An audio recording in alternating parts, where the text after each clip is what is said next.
rejoignez, merci de votre fidélité. Bienvenue, mesdames et messieurs, voici les titres de votre journal. La Guinée ambitionne de construire le plus grand chantier naval d'Afrique de l'Ouest. Le ministre des Transports et les cadres du département étaient sur le site. Un autre projet d'envergure, symbole de souveraineté économique. Focus dans un instant sur le fonctionnement des écoles mixtes et étrangères en Guinée. Les cadres du ministère ont visité plusieurs établissements privés de Conakry. Ils ont 15 jours pour évaluer les programmes enseignés dans ces écoles. Moment de célébration et de reconnaissance pour les handballeuses guinéennes. Leurs médailles ou trophées sont présentés aux autorités sportives du pays. C'est le fruit de leurs exploits lors des compétitions africaines. Voilà pour le sommaire. Bonsoir à tous. Tout d'abord, le ministère du Travail et de la Fonction publique mène actuellement une série de consultations en vue de réformer l'État et de moderniser l'administration. Une importante rencontre vient de réunir les bureaux de stratégie et de développement des différents ministères autour de la planification des projets et politiques publiques. L'objectif est de renforcer la cohérence et la performance de l'action administrative. Mamadi Terna Kamisoko, Mohamed Sherif Kamara. C'est l'une des rencontres les plus stratégiques parmi les ateliers thématiques organisés par le ministère du Travail et de la Fonction publique dans le cadre du programme de réforme de l'État et de modernisation de l'administration publique PREMAP. Placé sous le thème « La chaîne de planification des projets, programmes et politiques publiques en République de Guinée », cette rencontre met au centre des échanges les animateurs des bureaux de stratégie et de développement BSD des différents départements ministériels. Nous sommes aujourd'hui en train d'organiser la 12e et la dernière thématique qui est consacrée sur la chaîne de planification des projets, programmes et politiques publiques en République de Guinée. Je voudrais tout d'abord adresser mes chaleureuses félicitations au ministère du Travail et de la Fonction publique pour l'organisation de cet atelier dans le cadre de l'élaboration du programme de réforme de l'État et de la modernisation de l'administration publique, qui d'ailleurs s'inscrit dans la vision de son Excellence, Monsieur le Président de la République, chef de l'État, le général Mamadi Doumbouya. À travers le programme de développement socio-économique durable et responsable, Simandou 2040. Le rendez-vous regroupe plusieurs cadres de l'administration publique, des partenaires sociaux ainsi que des experts nationaux autour d'un objectif commun. Renforcer la cohérence, la performance et l'efficacité de l'action publique dans un contexte de modernisation de l'État guinéen. Qu'il faut repenser, revisiter, questionner toutes les grandes fonctions du fonctionnement de l'État et de l'appareil administratif. Ces ateliers ont consisté à examiner des fonctions en lien avec le développement rural, des fonctions en lien avec le développement social, des fonctions régaliennes de l'État, les fonctions de gestion budgétaire et financière, les fonctions de gestion des ressources humaines de l'État, les fonctions relatives au contrôle de l'action publique. Pilotée par la Direction nationale de la réforme administrative, cette initiative s'inscrit dans la continuité des efforts du gouvernement visant à rendre l'administration guinéenne plus performante, plus cohérente et davantage orientée vers les résultats. Dans l'actualité encore, la rentrée judiciaire 2025-2026 est officiellement lancée en Guinée. Après la pause pour des vacances judiciaires, les acteurs du secteur se sont retrouvés ce 13 octobre autour d'un cocktail organisé par le barreau de Guinée, placé sous le thème « Profession unie et justice renforcée ». Cette rencontre marque la volonté de redynamiser le système judiciaire à travers le dialogue et la réflexion sur les grands défis du secteur. Akarami Kamara, Tierno Younoussaba. Après les vacances judiciaires, le barreau de Guinée organise ce cocktail à l'intention de la famille judiciaire. Ce rituel marque la reprise officielle des activités judiciaires. 2025-2026 est donc placé sous le thème « Profession unie et justice renforcée ». Nous avons tenu à préserver ce moment de rencontre, de convivialité et de réflexion partagée. Un cocktail de rentrée qui se veut un espace de fraternité, de dialogue et d'échanges entre avocats, magistrats, ordre professionnel et auxiliaires de justice. La cérémonie a réuni les autorités judiciaires, parmi lesquelles le ministre de la Justice et des Droits de l'Homme, ainsi que l'ensemble des acteurs de la famille judiciaire. Tous se sont retrouvés pour débattre des enjeux liés à la revalorisation et à la qualification du secteur de la justice. À l'occasion de ce cocktail de rentrée de barreau de Guinée, moment de rencontre et de convivialité, mais aussi de réflexion collective sur nos missions respectives au service de la justice et de l'état de droit. Le ministère de la Justice mesure pleinement la valeur de cette contribution et reste disposé à travailler étroitement avec le barreau pour améliorer ensemble la qualité du service judiciaire, renforcer la formation continue et veiller au respect mutuel entre toutes les composantes de la justice. Ces défenseurs des droits ont lancé un appel à l'ensemble de l'appareil judiciaire pour une collaboration franche dans le but de renforcer la fiabilité et la crédibilité des procédures judiciaires, condition essentielle pour restaurer la confiance des justiciables. La Guinée veut frapper un grand coup dans le secteur maritime. Notre pays ambitionne en effet de construire le plus grand chantier naval d'Afrique de l'Ouest. Le ministre des Transports et les cadres de la Société navale guinéenne sont allés visiter le site qui doit abriter cet ambitieux projet, un projet qui marque un pas de plus vers le rayonnement économique de notre pays. Abraham Christophe Conté pour des explications. C'est sur ces côtes de plus de 50 hectares que le gouvernement guinéen ambitionne construire le plus vaste chantier naval d'Afrique de l'Ouest. À bord d'un bateau, le ministre des Transports, porte-parole du gouvernement, visite le site accompagné des cadres de la Société navale guinéenne. Avec ses atouts géographiques marins et l'ouverture prochaine du port de Moribaya, la Guinée, en partenariat avec des investisseurs chinois, lance ce projet d'intérêt national sur ses côtes maritimes. Un chantier situé dans la préfecture de Boké, au bord du fleuve Kognon. On avait engagé des études pour l'identification sur les côtes guinéennes des endroits les plus appropriés pour développer cette industrie qui manque dans notre sous-région ouest-africaine et qui, compte tenu du développement du secteur maritime avec la mise en route du projet de Simandou et aussi l'accélération de l'exploitation de la bauxite, il est plus que nécessaire aujourd'hui de développer les chantiers navals pour l'entretien et la maintenance des navires. Ce complexe devrait disposer des infrastructures de pointe pour la construction et la maintenance des navires de toute taille. C'est un chantier immense qui serait le plus grand de l'Afrique de l'Ouest, sinon du continent, et qui pourrait jeter les bases de la future industrialisation de ce pays. Les premiers chantiers devraient être livrés à l'horizon de 2 ans, donc 2029, les premiers chantiers pour les réparations, et puis 5 ans plus tard, ce sont les chantiers de construction qui vont pousser ici avec tout un arsenal de micro-industries qui vont naître dans ce domaine. Ce projet est porté par le ministère des Transports, Winning International Group et Winning Africa, positionnent la Guinée comme un futur hub maritime de référence en Afrique de l'Ouest. Merci Abraham Christophe Conté. Nous allons à présent vous amener à Gougoudjé, dans la préfecture de Télémélé. La localité est engagée dans un véritable élan de développement économique et social.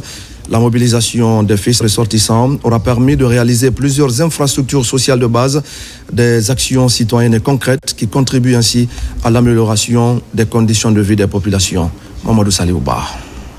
Au pied de cette chaîne de montagnes verdoyantes, la commune rurale de Gougoudjé, de la préfecture de Télémélé, engagée dans une dynamique de développement économique et social, la localité connaît une transformation progressive grâce à la réalisation de plusieurs infrastructures sociales de base. Des actions portées par les fils ressortissants et résidents. Depuis des années déjà, et à travers des associations non gouvernementales, ils ont œuvré dans le cadre du développement, sur tous les aspects. Donc s'ils viennent aujourd'hui se constituer en un mouvement pour accompagner toujours les actions de développement de la commune rurale de Gougoudjé. Ça nous réconforte à plus d'un titre. Pour maintenir cette dynamique, les membres du mouvement appellent à une mobilisation accrue et à un engagement collectif en faveur du développement local. Il faut reconnaître qu'il y a eu des infrastructures qui ont été réalisées grâce aux œuvres du général. Nous comptons d'abord venir à la base, passer de maison en maison, remonter, rencontrer tous les ressortissants de Gougoudjé pour les amener à comprendre que c'est l'union qui fait la force. La population de Gougoudjé est reconnue par sa probité. Elle est là, c'est une population paisible, calme, qui évolue dans l'unité, dans la paix. Sur la place publique de la commune rurale, plusieurs intervenants se sont succédés pour inviter les populations à l'unité et à l'engagement personnel dans l'œuvre de développement communautaire. Au cours de ce rassemblement, les habitants de Gougoudjé ont aussi salué et mis en exergue les projets réalisés dans la localité par le CNRD. Et pendant ce temps, le suivi de la campagne agricole se poursuit dans la savane guinéenne. Après l'étape de Kankan, les acteurs sont à Sigiri pour encourager les paysans leaders. Seke Kolenda, l'un des greniers de Mandembere, vient d'accueillir la mission de supervision pour recenser les grandes préoccupations des agriculteurs. Yamokaba. Très proche de Bamako, Seke Kolenda est un district de Doko dans Sigiri. Au-delà de ses potentialités minières, Ségué est aussi un grand bassin de production. Au compte du suivi de la campagne agricole, on retrouve des paysans aux convictions vertes qui redonnent du sens à l'agriculture. Ici, ces plants de maïs et du riz bien colorés poussent de façon rassurante. Mais depuis le lancement de la campagne, nous sommes sur le terrain, à la recherche des problèmes auprès des producteurs. Mais je vous avoue que Sigiri, c'est une grande zone de production par excellence. Là où nous sommes, ils ont eu à réaliser 94 hectares de maïs. Ça, c'est différent du riz. Et vous-même, vous voyez comment le semis est fait. C'est-à-dire, toutes les opérations agricoles sont respectées. Les personnes ressources à Sigiri qui sont dans les champs et ne sont pas dans les mines, tels que vous voyez aujourd'hui. Il y a des gens ici qui sont prêts à travailler, mais c'est les matériels qui nous manquent. Derrière ces résultats satisfaisants, l'appui du gouvernement suivi à la loupe par le conseiller agricole de la localité. La moisson est pleine de promesses pour accroître la prévision et augmenter le revenu des paysans très passionnés. L'année dernière, nous avons gagné 6 000 sacs de maïs avec nos moyens rudimentaires. Si on avait les machines, on aurait gagné plus. L'accessibilité au périmètre maraîcher, le manque d'outillage et de formation restent les principaux obstacles pour appuyer la politique agricole. Ici, à Ségué Kolenda, l'agriculture est la meilleure alternative pour lutter contre l'orpaillage illégal qui a des effets dévastateurs sur des domaines cultivables. Et voilà qui nous amène à parler de la lutte contre l'insécurité alimentaire au niveau national et régional. Un atelier de renforcement de capacité des points focaux du cadre harmonisé s'est récemment tenu à Conakry. Il était question d'améliorer la qualité des analyses et la coordination entre les acteurs pour une réponse plus efficace aux crises alimentaires. Suleiman Kaba et Marwan Kamara. C'est dans cette atmosphère studieuse que les points focaux du cadre harmonisé venus des différentes régions du pays se sont réunis pour cette session de renforcement d'aptitude. Durant 6 jours, ces techniciens vont renforcer leurs compétences en analyse de la sécurité alimentaire et nutritionnelle. Un outil régional adopté par les pays du Sahel et de l'Afrique de l'Ouest afin d'anticiper les crises et de proposer des réponses adaptées. C'est d'analyser de façon objective le phénomène de sécurité alimentaire et nutritionnelle et faire des recommandations pour aider les autorités à la prise de décision. Développé par le comité permanent inter-État de lutte contre la sécheresse dans le Sahel et ses partenaires, ce renforcement de capacités s'inscrit dans la dynamique régionale d'amélioration continue du système d'alerte précoce. Il a été plusieurs fois recommandé pendant les analyses du CH pour tenir un atelier de renforcement des capacités de la cellule nationale. À l'issue de ça, les informations ont été remontées au bureau pays et au bureau régional. Et le PAM Guinée est disponible et nous sommes prêts à soutenir financièrement et techniquement. C'est une méthodologie régionale commune qui permet de d'identifier les zones et populations en insécurité alimentaire, classer la gravité de la situation en 5 phases, allant de minimale à famine, catastrophe, fournir des analyses essentielles, consensuelles, comparables dans le temps et entre pays. Cet engagement collectif contre l'insécurité alimentaire consolide le rôle du cadre harmonisé comme outil de référence pour la prise de décisions au niveau national et régional.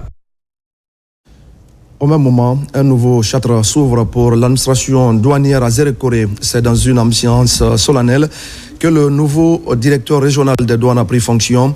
Une cérémonie de passation de service empreinte de reconnaissance et de convivialité. Une cérémonie qui marque surtout la continuité du service public. Mohamed Saliou Paye et notre équipe en Guinée forestière. Ils étaient nombreux à se mobiliser pour ce moment fort. Autorités locales, cadres régionaux, services de défense et de sécurité, le patriarche de Zérekoré, ainsi que les représentants des 9 communautés de la commune urbaine. Tous sont venus témoigner leur soutien et leur reconnaissance à une administration en pleine transformation. Nous sommes contents du directeur sortant parce qu'il a œuvré, il a rempli ses fonctions dans l'honneur et la dignité. Votre passage à la tête de cette direction a été marqué par des grandes réalisations infrastructurelles. La construction, la réhabilitation et l'équipement de plusieurs postes et bureaux frontaliers. Sous son leadership, plusieurs chantiers ont vu le jour dans les postes frontaliers, traduisant sur le terrain la vision du chef de l'État, le général Mamadi Doumbouya, en matière d'une administration douanière plus efficace, modernisée et proche des réalités locales. Pour les 9 mois de l'année 2025, nous avons eu à réaliser 58 milliards 591 752 022 francs, soit un taux de réalisation globale de 158,04%.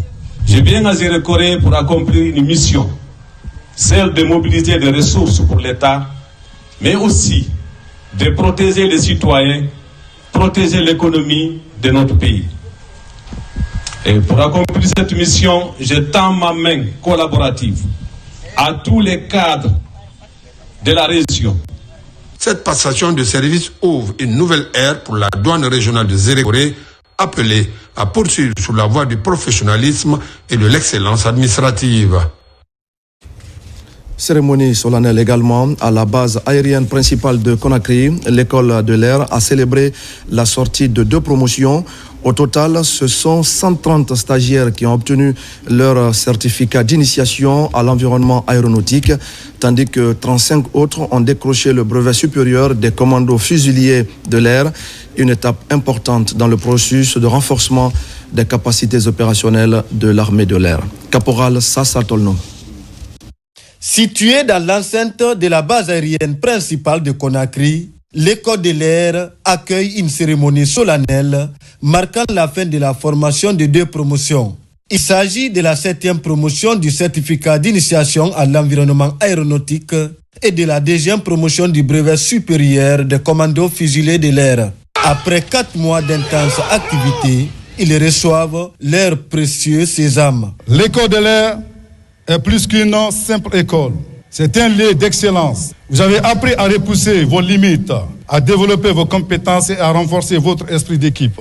Vous avez également acquis les valeurs qui fondent notre institution, l'honneur, le courage et le sens du devoir. Cette formation initie les stagiaires aux principes fondamentaux du fonctionnement d'une base aérienne, à la coordination des activités au sol et à la sécurité des vols. La mise en œuvre de ces formations n'est pas une simple activité académique. Elle traduit une volonté claire, préparer l'armée de l'air à relever les défis opérationnels actuels et futurs.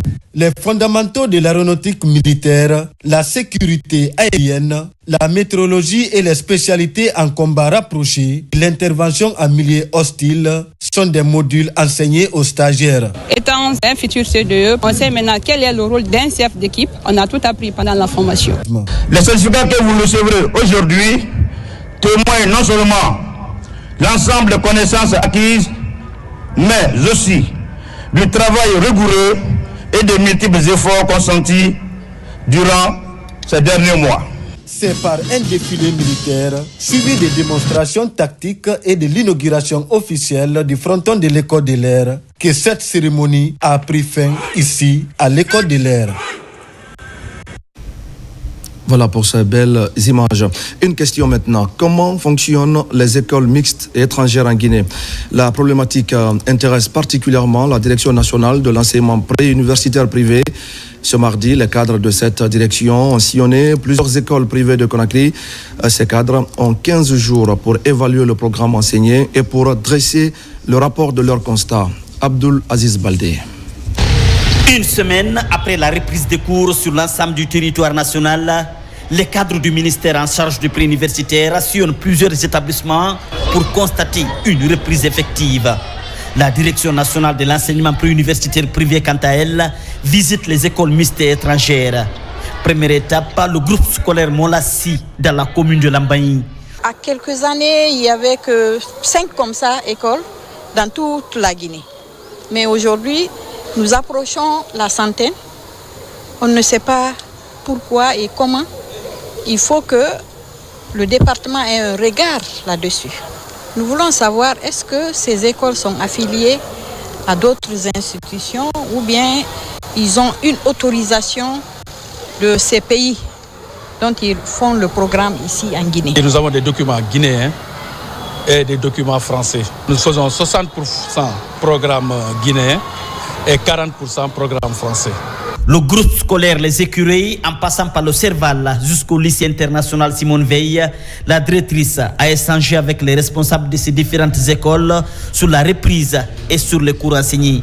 Je vous assure que nous ici, vraiment les documents sont à jour et chaque année que Dieu fait, nous passons avec les partenaires voir si réellement il y a un manquement pour que nous puissions corriger. Nous sommes dans les règles, comme je l'ai dit tout à l'heure, nous sommes franco-guinéens et nous avons un agrément pour ça. Un programme qui permet aux parents qui le désirent de présenter leurs enfants aux examens nationaux et à ceux qui le désirent de présenter leurs enfants aux examens français également. Ce marathon va se poursuivre dans les 13 communes de la capitale et le Grand Conakry.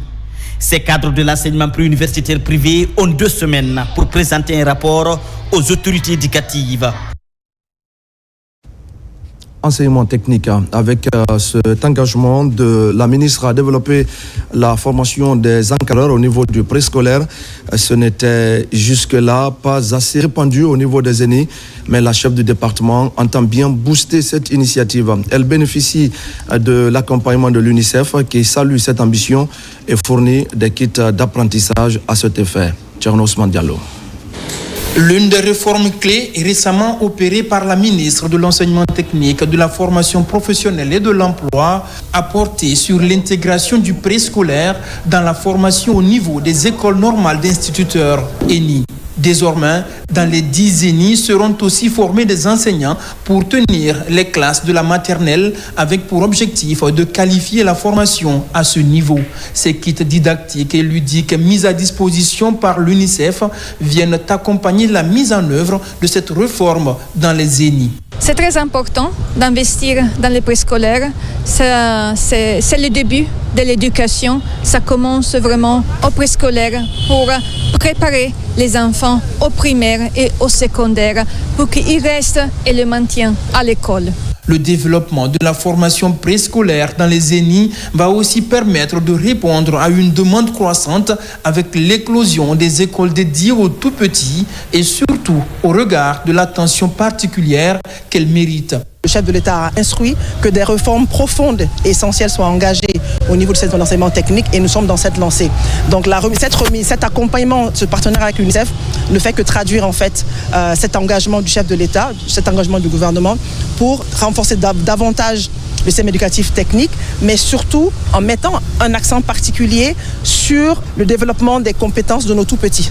Avant l'arrivée de ces kits, le ministère de l'Enseignement technique a aménagé dans les ENI des bibliothèques avec pour objectif de dérouler un véritable programme à destination de ces écoles aux enjeux importants pour toute l'éducation nationale.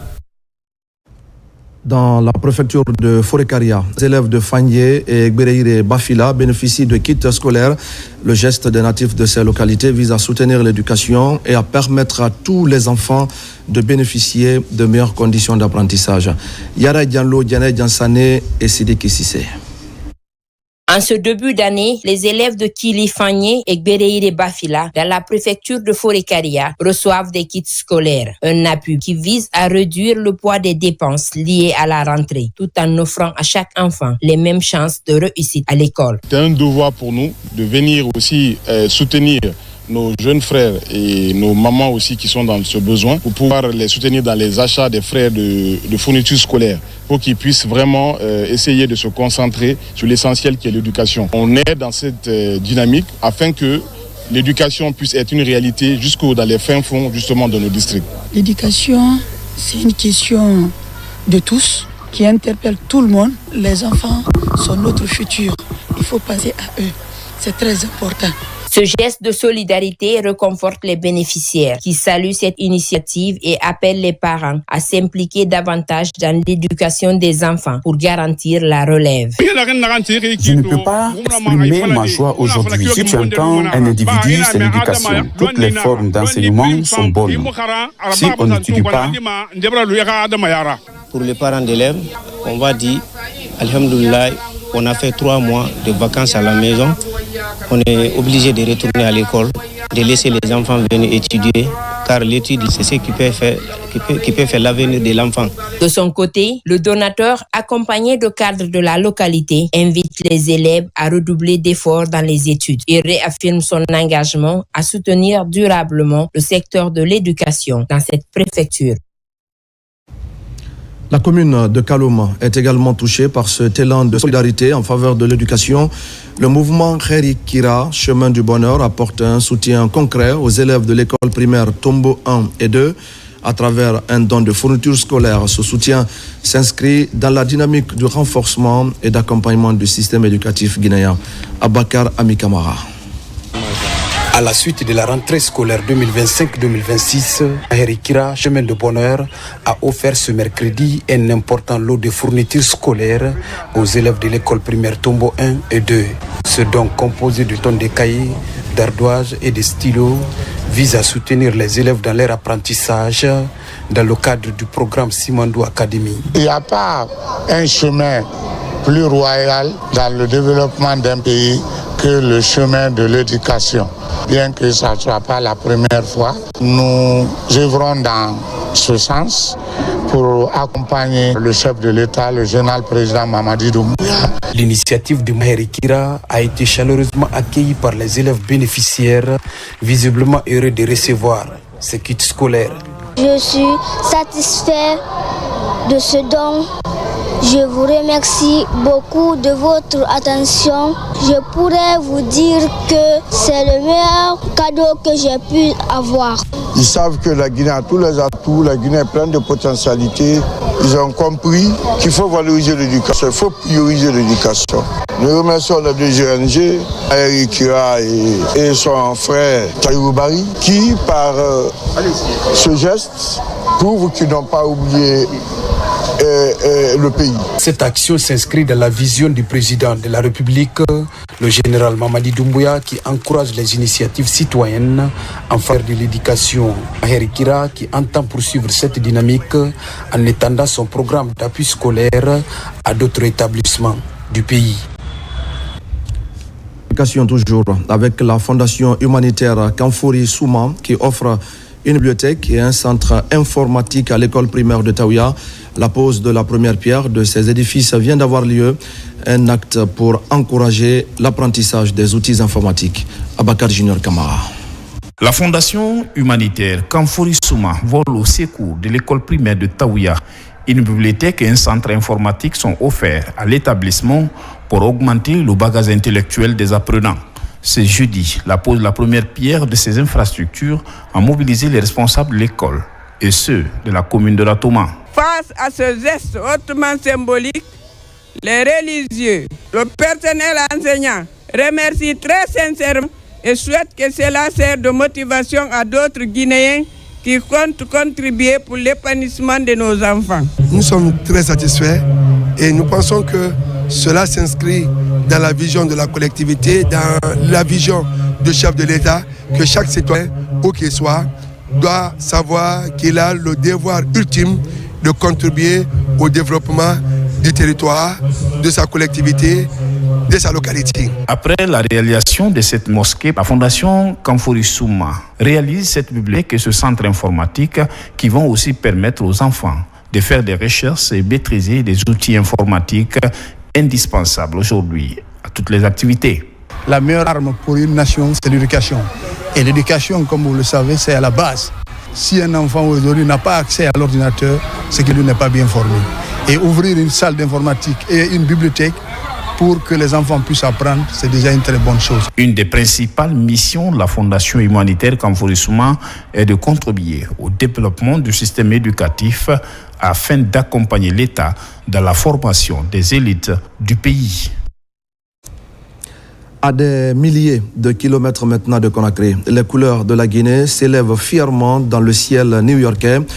À Bowling Green, site emblématique de la finance mondiale, le rouge, le jaune et le vert flottent en hommage à une nation, à son histoire et à sa diaspora.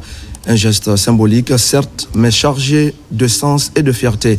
Voici le commentaire de Makeme Donzo.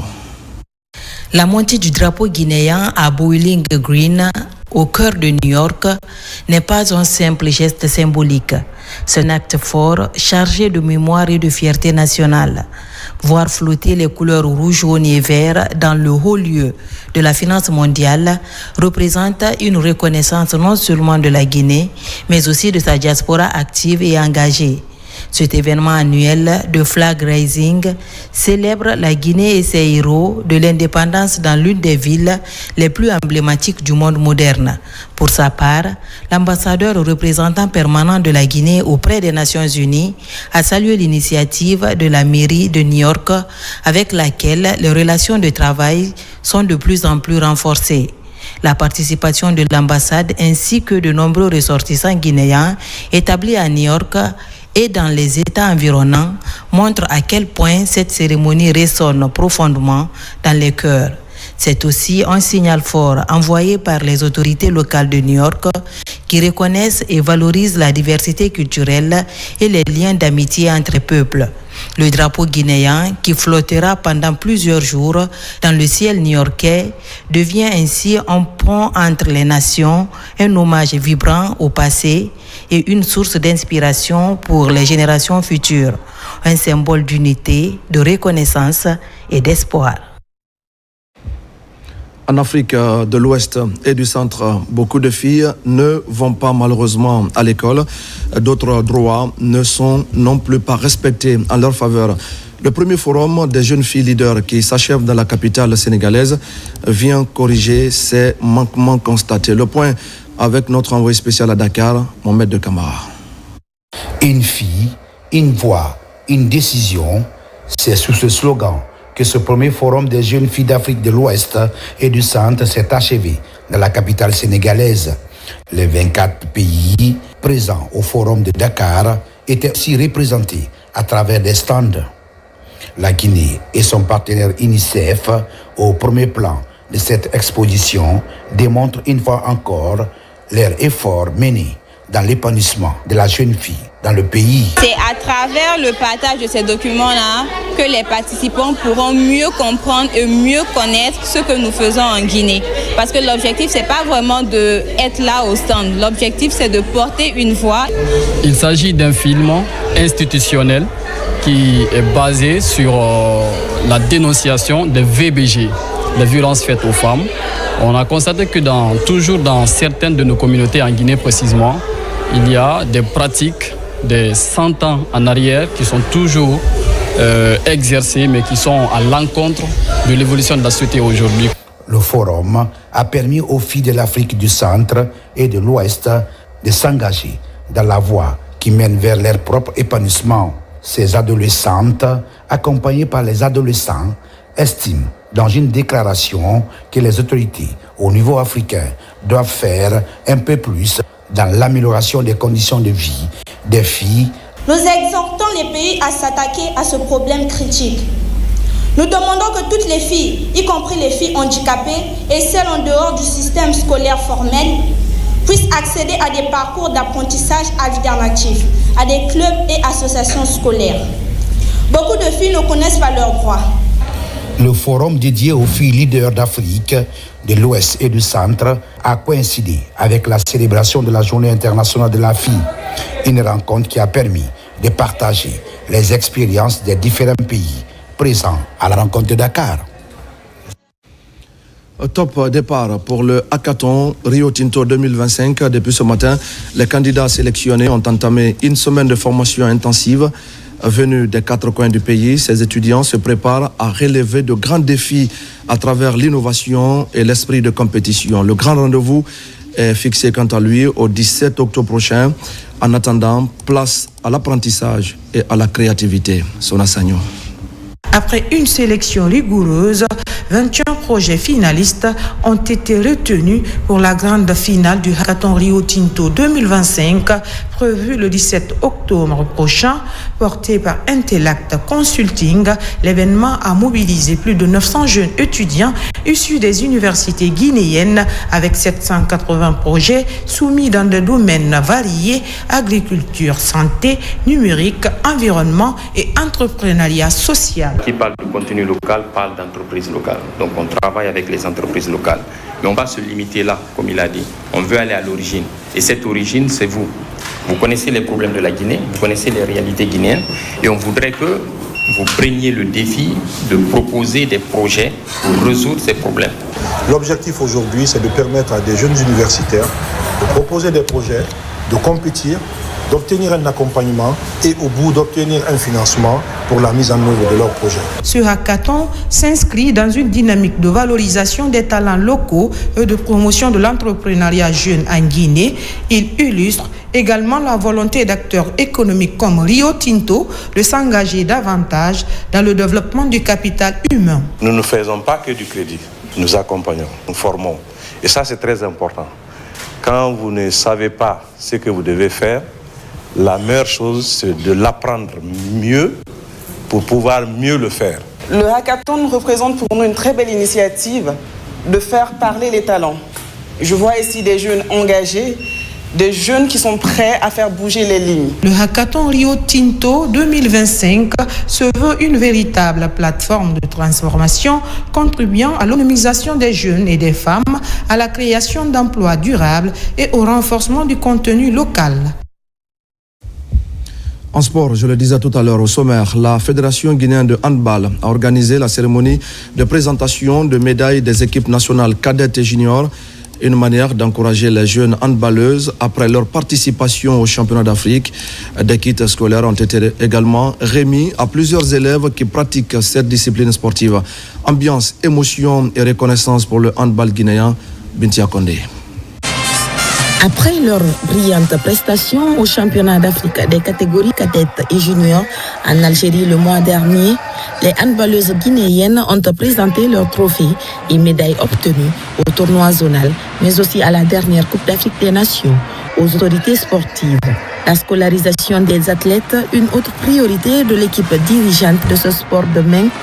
L'occasion a été aussi mise à profit pour offrir au club des équipements, des kits scolaires permettant aux élèves de bien démarrer l'année scolaire 2025-2026. Je suis très contente, très satisfaite par rapport à l'accueil.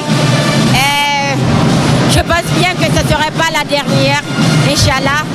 Et du coup, je remercie la fédération, la nation, tout le monde en un mot. Je pense que c'est une très bonne initiative de la part de la Fédération guinéenne de handball.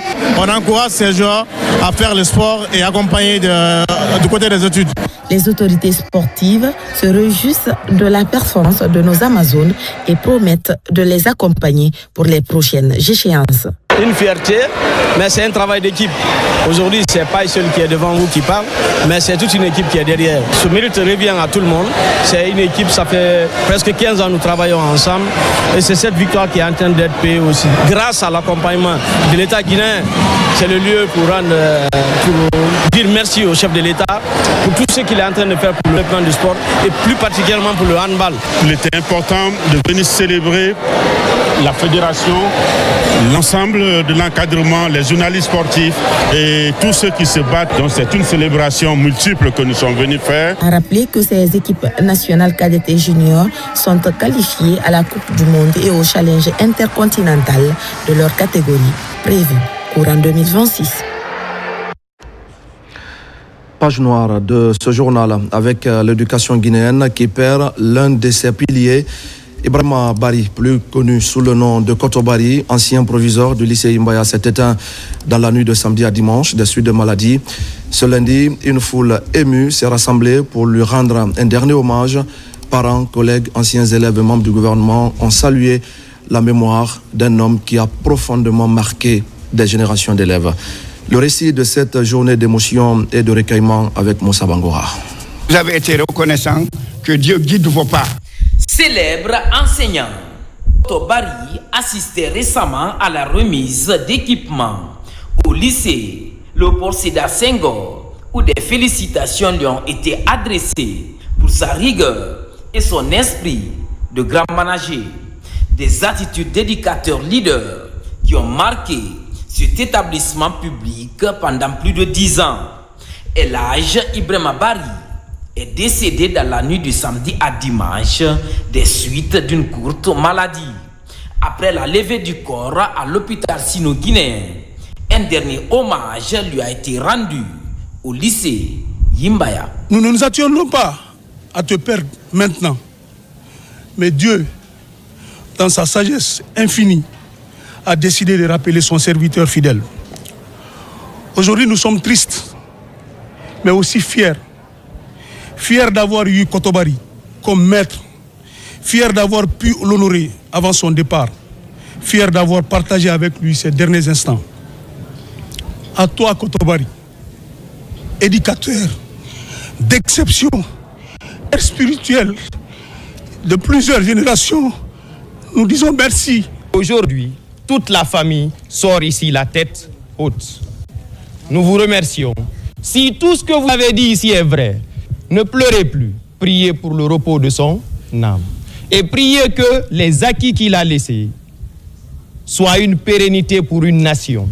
Anciens élèves, parents, amis, collaborateurs et proches du défunt étaient tous mobilisés. Son départ laisse un grand vide dans nos rangs. En 1990, il est nommé proviseur du lycée jusqu'en 2002. Durant cette période, il a organisé, coordonné et dirigé ce temple du savoir avec un effectif de plus de 8000 élèves et 150 professeurs avec les meilleurs résultats au baccalauréat durant des années. Aujourd'hui, plusieurs centaines de ces anciens élèves sont devenus des hauts commis de l'État en Guinée et à l'international. Au nom du président de la République, le général Mamadi Doumbouya, au nom du Premier ministre, chef du gouvernement Amadou Riba, je voudrais remercier très chaleureusement l'amicale qui a voulu célébrer Koto Bari. Leur représentant disait qu'il a compris que la rigueur, l'exigence qui conduisait le travail de Koto Bari était en fait l'expression de l'amour qu'il avait pour ces jeunes. Je voudrais vous dire de continuer à honorer sa mémoire.